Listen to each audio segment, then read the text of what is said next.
South India shopping mall the wedding Mantra సరికొత్త wedding collection South India shopping mall. Hi hello నమస్తే, welcome back to iDream media. ఈరోజు మనతో ఉన్నారు high court advocate అలాగే immigration lawyer అయిన పృథ్వీ గారు.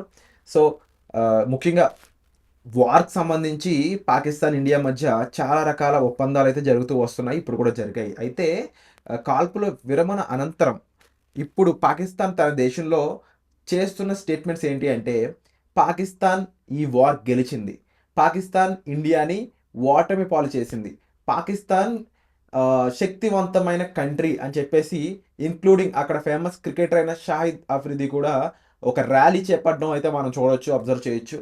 సో ఈ మూర్ఖత్వాన్ని ఏ విధంగా చూడొచ్చు, వీళ్ళ ఏ డేటాతో వాళ్ళ కంట్రీని మోసం చేస్తున్నారు అనే అంశాలు ఇక్కడ తెలుసుకుందాం. ఒకసారి లాయర్ గారితో మాట్లాడి. నమస్కారం సార్. నమస్తే గారు. సో ఒక చోట మనం గెలిచామని చెప్పుకోవడానికి, ఓడిపోయి కూడా గెలిచామని చెప్పుకోవడానికి తేడా ఉంటుంది.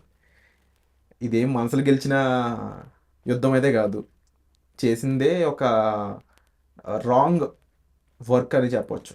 సొంత ఆర్మీలో కమాండర్ని ఒక టెర్రరిస్ట్గా మార్చి పక్క దేశం మీదకి ఊసిగొల్పిన ఒక పాకిస్తాన్ అనే కంట్రీ ఇప్పుడు కాల్పుల విరమణ అనంతరం ఈ యుద్ధం మేము గెలిచాం, మన ఆర్మీ దెబ్బకి ఇండియా పారిపోయింది అని చెప్పేసి అక్కడ ఫేమస్ క్రికెటర్స్, ఫేమస్ ఇన్ఫ్లుయెన్సర్స్ కూడా ఇలాంటి స్టేట్మెంట్స్, అంటే సోషల్ మీడియా అనేది క్లియర్గా అన్ని నిజాలను బయట పెడుతున్న ఈ టైంలో కూడా ఇంకా ఆ దేశాన్ని వాళ్ళు మోసం చేస్తున్నారంటే ఏం చెప్పాలంట? విరాట్, భారతదేశానికి పాకిస్తాన్కి ఇన్కంపారబుల్ డిఫరెన్స్ ఉంది. పొలిటికల్గా అయినా సరే, పొలిటికల్ స్టెబిలిటీలో అయినా సరే, ఎకనామికల్ స్టెబిలిటీలో అయినా సరే, సోషల్ స్టెబిలిటీలో అయినా సరే, అండ్ ఆల్సో సెక్యులర్ స్టెబిలిటీ చాలా ఇంపార్టెంట్. సెక్యులర్ స్టెబిలిటీలో అయినా సరే మనం చాలా ముందుగా ఉన్నామని చెప్పచ్చు. భారతదేశానికి అసలు పాకిస్తాన్కి అసలు కంపేరబులే కాదు. ఇండియాతో కంపేర్ చేయాలంటే ఏ యుఎస్నో, ఏ పెద్ద పెద్ద కంట్రీస్, ఫ్రాన్స్నో, యూరోపియన్ కంట్రీస్తో కంపేర్ చేయాలి తప్ప ప్రతి కంట్రీతో కంపేర్ చేయక్కర్లేదు. పాకిస్తాన్ ఒకప్పుడు పాకిస్తాన్ వేరు, ఇప్పుడు పాకిస్తాన్ వేరు. ఈ రోజున ఐఎంఎఫ్ నిధి ఇస్తే కానీ బతకగలను, లేకపోతే బతకలేననే పొజిషన్లో ఉన్న పాకిస్తాన్. ఒకప్పుడు అక్కడ జీడిపి కానీ అక్కడ రిజర్వ్స్ కానీ కంపేర్ చేసుకుంటే ఇండియాతో సమానంగా పరిగెత్తేటువంటి కంట్రీ ఇప్పుడు అది కాదు. ఇప్పుడు టెర్రరిజం తోటి, అక్కడ సోషల్ ఇంపాక్ట్స్ తోటి, అండ్ రిలిజన్ అనేటువంటి పెద్ద మాఫియా తోటి, అండ్ యూనిలేటరల్గా డిసిషన్ తీసుకునే మిలిటరీ తోటి ఆ కంట్రీ చాలా పతనం అయిపోయింది. మన భారత నిల్వలు వేరు, డాలర్స్ నిల్వలు వేరు, పాకిస్తాన్ నిల్వలు వేరు. వాళ్ళు ఎప్పుడు అవకాశం వస్తుందని వెయిట్ చేసినటువంటి పాకిస్తాన్కి ఒక అవకాశం ఏంటంటే, ఇప్పుడు మనం సర్జికల్ స్ట్రైక్ లాంటి ఒక స్ట్రైక్ చేసిన దానికి ఇది వారు అనే పేరు పెట్టి వాళ్ళు నడపడం జరిగింది. జనాల నుంచి విపరీతమైన వ్యతిరేకత ఉంది, అక్కడ కూడా విపరీతమైన వ్యతిరేకత. భారతదేశంలో లేదు. భారతదేశంలో మోడీ ఇచ్చిన స్పీచ్ కానీ, మోడీ చెప్పిన దానికి కానీ ప్రాక్టికల్గా కనపడుతుందని ప్రతి వాడు సపోర్ట్ చేస్తున్నాడు. ఇర్రివటబుల్ of the party, political parties ఏదో కొన్ని ఎక్స్ప్లెనేషన్ ఇవ్వమని అడుగుతున్నారు కానీ, బట్ యుద్ధానికి ఆల్ పార్టీస్ మీటింగ్ పెట్టడం జరిగింది. ఆల్ పార్టీస్ మీటింగ్లో అందరూ కూడా సపోర్ట్ చేయడం జరిగింది. మీరు ఇంక్లూడింగ్ ఈ ముస్లిం లీగ్ సంబంధించినటువంటి ఓఐసీ కూడా ముందు వాళ్ళు కాల్చి పడేసరి నీ సపోర్ట్ ఇస్తానని చెప్పడం, ఇది భారతదేశ సెక్యులరిజానికి ఒక నిదర్శనం. పాకిస్తాన్కి వచ్చేసరికి వాళ్ళ పార్టీలో ఉండేటువంటి వ్యక్తులే, మా వాడు అంత ఎదవింకోడు లేడు, మా వాడు పారిపోయాడు, ఎక్కడో దాక్కున్నాడు, మా వాడు కనపట్టలేదు, యుద్ధం అని చెప్పేసి కాలు దుబ్బాడు, ఈ రోజు వస్తే కనపడ్డ మనిషి ఏమైపోయాడు అనుకునే పరిస్థితి నుంచి కంట్రోల్లో తెచ్చుకోవాలి. కంట్రోల్లో తెచ్చుకోవాలంటే ఖచ్చితంగా అబద్ధమే చెప్పాలి. నిజం చెప్తే అక్కడ ఉండేటువంటి మిలిటరీ ఓడిపోయినట్టు, అక్కడ ఉండేటువంటి పార్టీ ఓడిపోయినట్టు. అందుకని ఏంటంటే దాన్ని కంట్రోల్ తీసుకుంటాం కోసమని కొంతమంది బ్రాండ్ అంబాసిడర్ని తీసుకొచ్చి, cricketer is a brand ambassador. ఎందుకంటే డెవలప్డ్ కంట్రీ అయితే ఫిలిం ఇండస్ట్రీ ఉంటుంది, ఫిలిం ఇండస్ట్రీ ఇక్కడ ఏం పెద్ద లేదు అక్కడ. ఎందుకంటే cricketer is every cricketer is a little famed persons. వాళ్ళు వచ్చి చెప్పాల్సిన పరిస్థితి వచ్చింది. లేదు వార్ జరిగింది, మనం నగ్గాము. ఏ నగ్గారు వాళ్ళు? It is not a war. War అంటే ఒక పారామీటర్ ఉంది, ఒక బూట్స్ క్రాసింగ్ ద బోర్డర్ అంటారు. అంటే ఆ బార్డర్ దాటి బూట్స్ ముందుకు వెళ్ళాలి. నిజమే, ఒక ఆటంకవాదులు బయట ఆ బార్డర్ నుంచి ఇటు వచ్చారు, టెర్రరిస్టులు వాళ్ళు ఎక్కడి నుంచి వచ్చారు, టెర్రరిస్టులు వచ్చారు, దాన్ని చూసి వాళ్ళే మా సాయుధ దళాలు, వాళ్ళే మా వీరులు, వాళ్ళే మా సోల్జర్స్ అని చెప్తే వాళ్ళ సైడ్లో అది కరెక్ట్ ఏమో. అంటే వాళ్ళ ఇండైరెక్ట్గా ఒప్పేసుకుంటున్నారు, మేము ఈ టెర్రరిస్టుని సపోర్ట్ చేస్తున్నాము. వాళ్ళు ఒప్పేసుకుంటాం కాదు విరాట్, ఒప్పుకున్నారు. ఆ కంట్రీలో వార్లో మీ నగ్గలేదు అని చెప్తే ఒక్కసారి ఇన్ఫ్లేషన్స్ టప్ టప్ టప్ అని పడిపోతుంది. ఓకే. ఈ రోజున స్టాక్ ఎక్స్చేంజ్ చూసుకుంటే కనుక 2000 పాయింట్స్ పెరిగింది ఒక్కసారి. ఇంత స్టాక్ ఎక్స్చేంజ్ ఇన్ని పాయింట్స్ పెరిగినటువంటి టైం ఈ మధ్యకాలంలో లేదు. ఒక్కసారి ఒక్క షూటప్ అయ్యి 2000 పాయింట్స్ పెరిగిందంటే immediately after a small depression in the border. ఏ కంట్రీకి రాదా గిఫ్ట్? ఏ కంట్రీ ఈవెన్ ఉక్రెయిన్లో రాదు, రష్యన్లో రాదు, లేకపోతే ఇజ్రాయెల్లో రాదు స్కేలింగ్ అప్ అన్నది. వాళ్ళది ఒక్కసారి 6% పడిపోయింది. దీన్ని పెంచాలంటే ఒక అబద్ధం చెప్పాలి. లేకపోతే ఏంటంటే స్టాక్ ఎక్స్చేంజ్ క్లోజ్ చేస్తారు, మనం ఎప్పుడు క్లోజ్ చేయాలి. మనం ఇంత డిప్రెషన్లో ఎక్కడ కూడా అంటే మన వ్యాపారం ఎక్కడ తగ్గల. Because ours is a developed country. మనం డెవలప్డ్ స్ట్రీమ్స్లో ఉన్నాం, ఎంజాయ్ చేస్తున్నాం. అందుకని ఏంటంటే ఇది వారి కింద కూడా మనం కన్సిడర్ చేయాలి. నిజంగా చెప్పాలంటే మన ఇక్కడ జరిగినటువంటి ఈ స్ట్రైక్లో, సర్జికల్ స్ట్రైక్లో కానీ వాళ్ళ ఆల్మోస్ట్ వాళ్ళకు ఉండేటువంటి పెద్ద పెద్ద పటాలన్నింటినీ మనం ఎదుర్కొన్నాం. అన్నీ కాకుండా మనం రహస్యాలు తెలుసుకున్నాం. ఇది మర్చిపోవద్దు విరాట్. మనకి ఎక్కడెక్కడ ఏ స్థావరాలు ఉన్నాయి అన్నది ఈ వార్ మనకి ఉపయోగపడిందని చెప్పచ్చు. మన మన మన యొక్క స్ట్రాటజీ అది. మన స్ట్రాటజీలో పాకిస్తాన్ దొరికిపోయింది. ఇక వీళ్ళు ఒకలా ఉంటే ట్రంప్ అనే ఒక పవర్ఫుల్ కంట్రీ ప్రెసిడెంట్ ఈ రెండు కంట్రీస్ మధ్య ఒక శాంతి దూతగా నేను మారాను అని చెప్పేసి తన ఒక సెల్ఫ్ ప్రమోషన్లకు దిగాడు.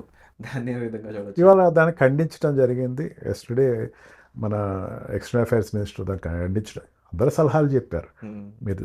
మీరు క్రాస్ బార్డర్ తగ్గించుకోండి, ఇది ఉండద్దు అని చెప్పి అమెరికా చెప్పింది, రష్యా చెప్పింది, చైనా చెప్పింది, అండ్ ఫ్రాన్స్ చెప్పింది, ఇజ్రాయెల్ చెప్పింది. ఇజ్రాయెల్ అయితే మీరు వార్ చేసేయండి అంతే, ఇజ్రాయెల్ తప్ప మిగతా అన్ని కంట్రీస్ కూడా తగ్గించుకోండి, బెటర్ ఇది. ఎందుకంటే దీనివల్ల పెద్ద కంట్రీస్ మీరు ఎంత స్థైర్యంగా ఉంటే కనుక మంచిది అని చెప్పింది. ఆ చెప్పిన దానికి అందరూ ఏదో అంటారు చూసారు, పెళ్లి చేసుకోండి అని చెప్తే నేను చెప్పాను కాబట్టి పెళ్లి చేసుకున్నాను అన్నది ఎంత నిజమో. ఇది కూడా మనకేంటంటే ఇండియా లాంగ్ టూగా ఆలోచిస్తుంది. ఇండియాకి కావాల్సింది వచ్చేసింది. ఇండియాకి ప్రతీకారం తీర్చుకోవాలనుకుంది. రేపు లిస్ట్ చెప్తే ఇంకా స్టార్ట్ అవ్వలేదు అది, దాని గురించి. అక్కడ వాళ్ళు చేసినటువంటి పుల్వామాలో చేసినటువంటి ఇన్సిడెంట్కి రూట్స్ ఏవో దొరికిపోయినాయి మనకి. మనుషులు కూడా దొరికారో లేదో తర్వాత చెప్తుంది. ఇస్తే మిలిటరీ సంబంధించినటువంటి అంశం, we must not speak much of it. అవన్నీ కూడా అంతా చేసిన తర్వాత ఇష్యూ వైజ్గా సెటిల్మెంట్కి ఓన్లీ ఇప్పుడు మనం ఆగుతాము. సింధు జలాలు ఇస్తామని చెప్పలేదు, లేకపోతే అక్రాస్ ఎయిర్ మీ ఏరోప్లేన్స్ ఆపుతామని చెప్పలేదు. అంతేగాని మీ వాళ్ళు పాకిస్తాన్లో, ఇండియాలో ఉండే పాకిస్తాన్ నుంచి ఇండియాకి ట్రాన్స్పోర్ట్ ఉంటుందని చెప్పట్లా, కామర్స్ జరుగుతుందని చెప్పలా, బయలాటరల్ రిలేషన్స్ ఉంటాయని చెప్పలా, ఏటికి ఒప్పుకోలేదు.